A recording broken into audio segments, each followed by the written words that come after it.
Chris Do is on the journey to impact the lives of 1 billion people, and his agency in the last 2 decades have brought in over 80 million USD dollars. We will go over his tips for designers to actually make more money with their work. The number one thing Chris advises is when you are with a potential client and they are telling you their problems, take 3 seconds to actually not address their problems, but instead press with asking, why is this important to you? And they might say, hey, it is actually better for my branding, or they might say, hey, I just want to get more exposure, or they might say, hey, I heard my conversion rates are pretty low for this product.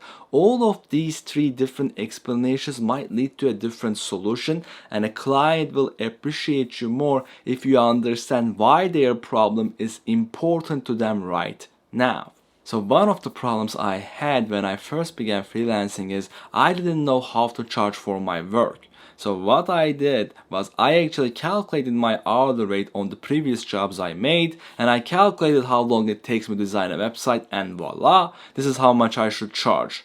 Now, what Christo says here is that you are doing a disservice to yourself as a designer and a disservice to your client because you are charging hourly base rate, and he calls this input charging, meaning a client is paying you money based on the input of the activities you do to actually generate a result instead of the value you create for them.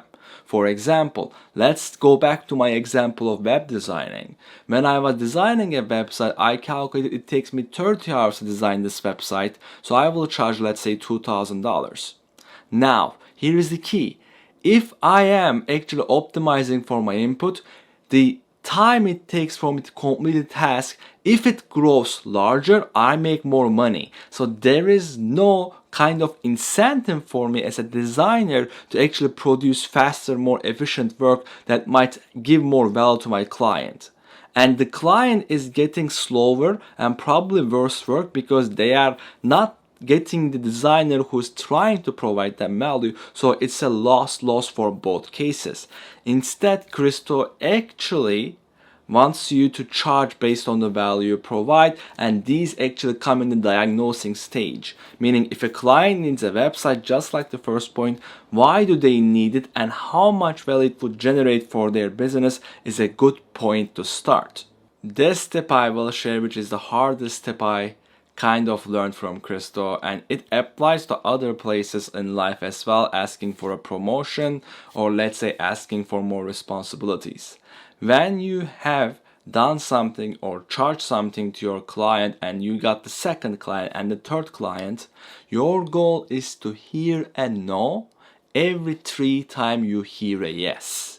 Meaning you gotta be increasing your prices at least 50 to 80% every 3 times you get a new client. Client 1 gets, let's say, charged 10,000, client 2 gets charged 10,000, client 3 gets charged 15,000, and you are going to have to basically bring yourself with the belief that you can charge more as you learn and develop your craft. For me, I am applying this a lot where the first year or second year's kind of responsibilities I got in my job, I am asking for more each time now at each meeting, willing to hear a no because no is where the negotiation starts. Now picture this, you're at the beginning phase of your design career, nobody knows you, nobody actually trusts that you can do your job, and nobody actually believes that you are trustworthy.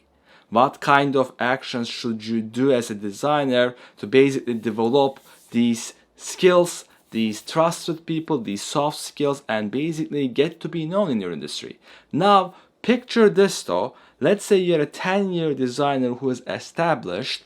What kind of things should you do? What kind of traits should you have? The contrast here is pretty important because the strategy you have to follow depends on where you are in your career.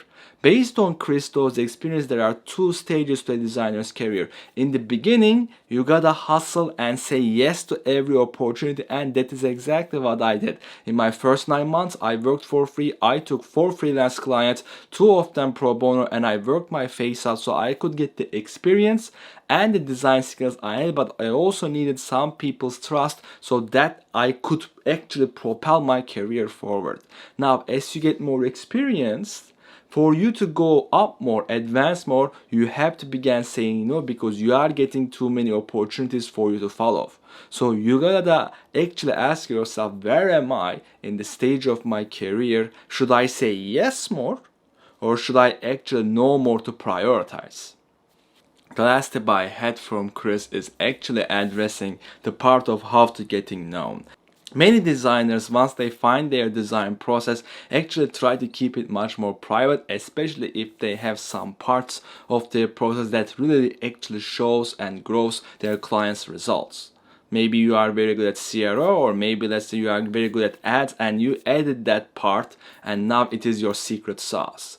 Now, you actually keeping all your secrets and all your knowledge to yourself is doing you a disservice because nobody is getting to learn from you, and teaching, in my experience, like this YouTube channel, is one of the best ways to get in front of your customers, clients, future, let's say, work. It's like a lifelong resume, and Chris advises you to think much more like a chef. A chef will give you the recipes of their, let's say, food, will actually sell cookbooks, which is a collection of their recipes. It might be tutorials for you. And a chef will also do, let's say, some workshops, right? They will actually have cooking nights where they invite people. Now, here is the thing. The chef still makes money and you still go to their restaurant when you visit their town because you saw their video on YouTube and they actually helped you improve your omelet making skills.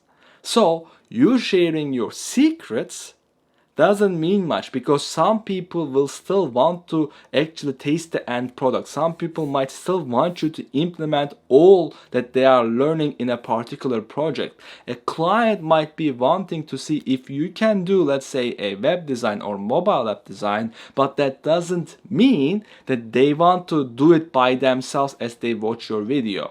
They might just want to pay you later to actually not do the work, because doing the work, even if you know how to do it, takes a long time. Hey guys, if you actually enjoyed this video, you will love this next video about how to learn from Ryan Holiday to become a better designer.